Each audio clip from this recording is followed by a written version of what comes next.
Well, hello everybody. Don't worry about silver. This ain't about silver.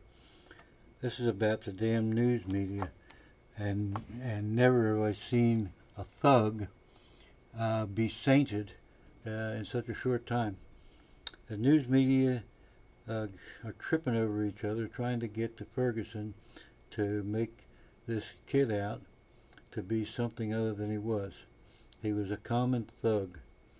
The question here, and let's just get the race question right out front. The the biggest racists in this whole issue, there's two of them, Jesse Jackson and Al Sharpton.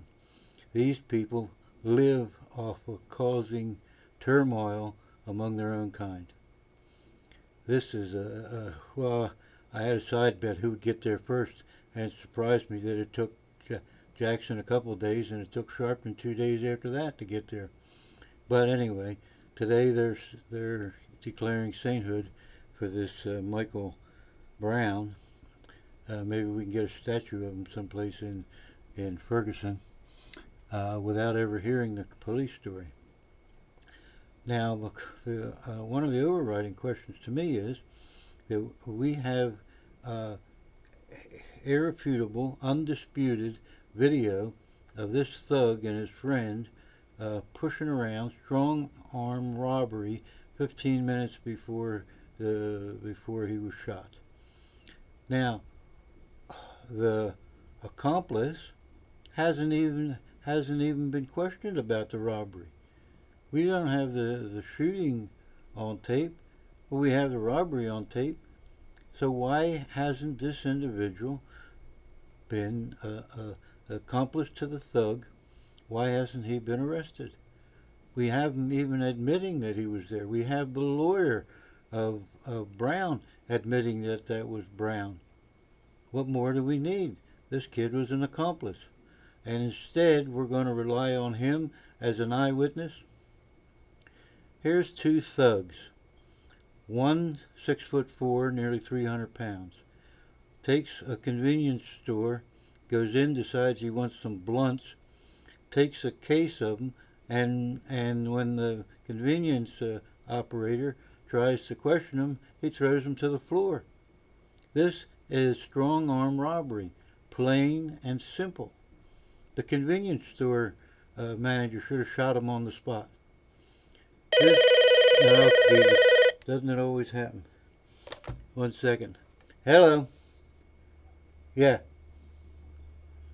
yeah, just a little.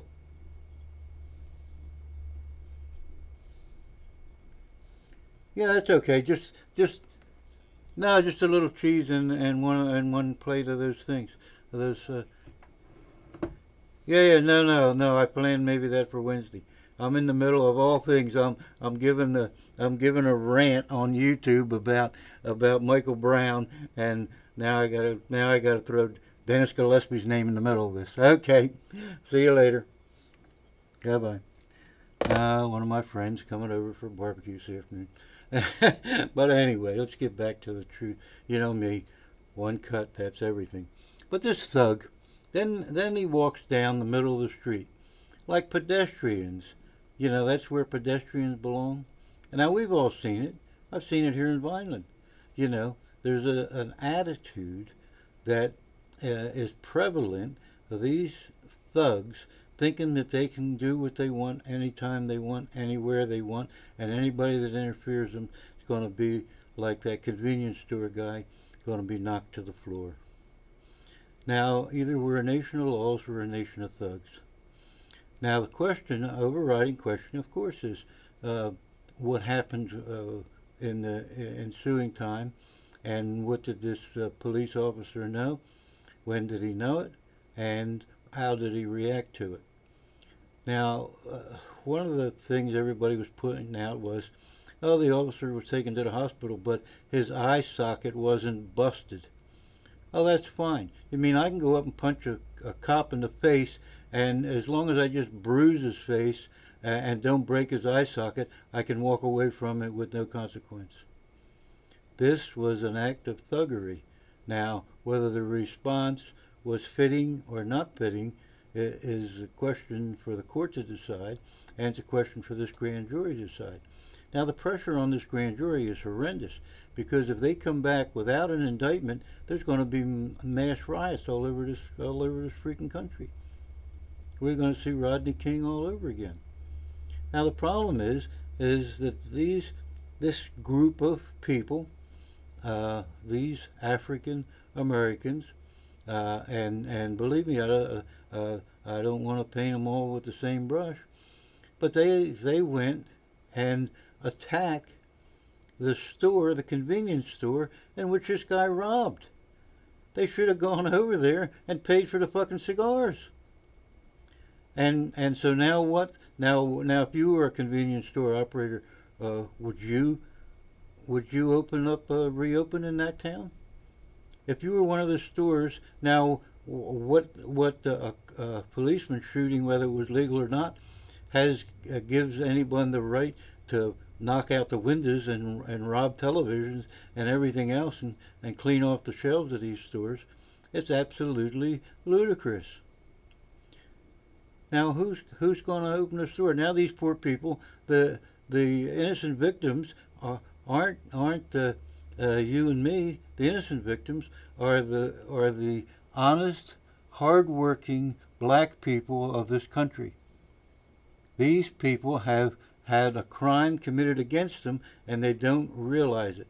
They'll realize it when they have to get on a bus to go to a convenience store instead of walk around the block and get a loaf of bread and a cup of coffee. And when who on television? I certainly haven't seen it. Somebody said Fox News used the term thug once, and I hate Fox News, but all to their credit if they did. But who in the world is willing to stand up and tell the truth about this issue? They said, oh, it's terrible. They'd be besmirched or whatever the history of this young man. No, this young man, you do not become a thug overnight. This was a pattern of behavior that this gentleman certainly was well accustomed to. No one walks into a store and acts like that, and it's the first time it ever happened.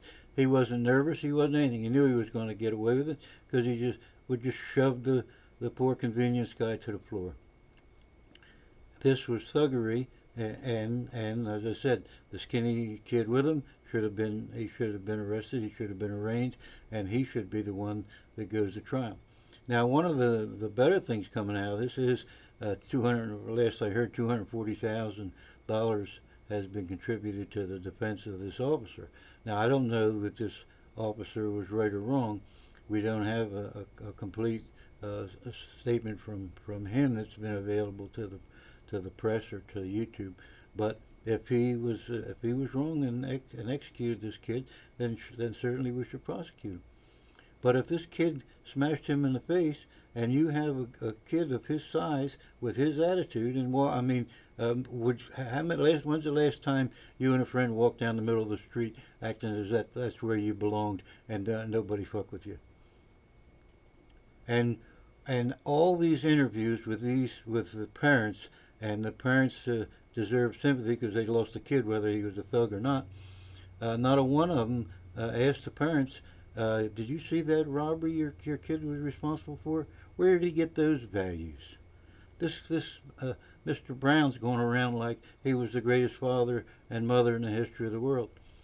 These people created a thug because you do not allow your child to get away with an attitude like that and then come around and say that it was totally unnoticed. He'd never acted like this before. This is race baiting at its worst, and the only thing that I said before is the people that get hurt the most are the honest, hard-working African Americans. They're the ones that are going to come out the losers on this in the long run because of the fact that they're going to lose the neighborhood and the stores that they came to use and appreciate. They're no longer going to have them. But sooner or later, hopefully the truth will come out about this. But one fact that's undeniable is that whether it was a murder or whether it was in the line of duty, a thug was removed from the face of the earth.